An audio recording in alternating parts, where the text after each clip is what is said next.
हिरण्यकश्यप प्राचीन भारत का एक राजा था जो कि राक्षस की तरह था। दैत्य होने के बाद भी वह खुद को ईश्वर से बड़ा समझता था। वह चाहता था कि लोग केवल उसकी पूजा अर्चना करें। एक और कारण था जिसमें भगवान विष्णु ने हिरण्यकश्यप के छोटे भाई को मृत्यु दंड दिया, जिसका बदला वह उससे लेना चाहता था। भगवान विष्णु से बदला लेने के लिए उसने सालों तक प्रार्थना की।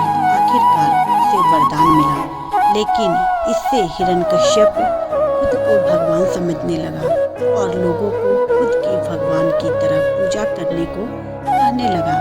इस दुष्ट राजा का एक बेटा हुआ जिसे हम प्रहलाद के नाम से जानते हैं, जो कि भगवान विष्णु का परम भक्त था।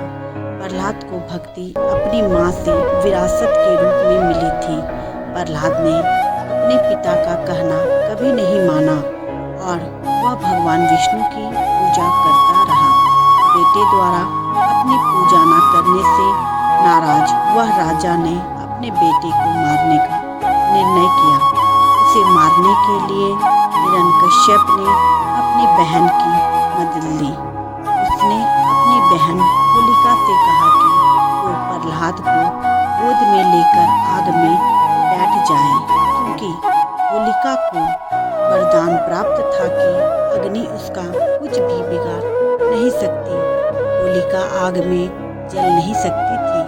उनकी योजना प्रहलाद को जलाने की थी, लेकिन उनकी योजना सफल नहीं हो सकी, क्योंकि प्रहलाद सारा समय भगवान विष्णु का नाम लेता रहा और बच गया, पर होलिका जलकर राख हो गई। होलिका की ये हार बुराई के नष्ट होने का प्रतीक है। इसके बाद भगवान विष्णु ने हिरण्यकश्यप का वध कर दिया। इसलिए होलिका का त्योहार होलिका की मौत की कहानी से जुड़ा हुआ है। इसके चलते भारत के कुछ राज्यों में होली से एक दिन पहले बुराई के अंत के प्रतीक के तौर पर होलिका का पुतला चौराहों पर रखा जाता है और उस जलाया जाता है, जो कि बुराई का अच्छाई की जीत पर संदेश देता है। धन्यवाद।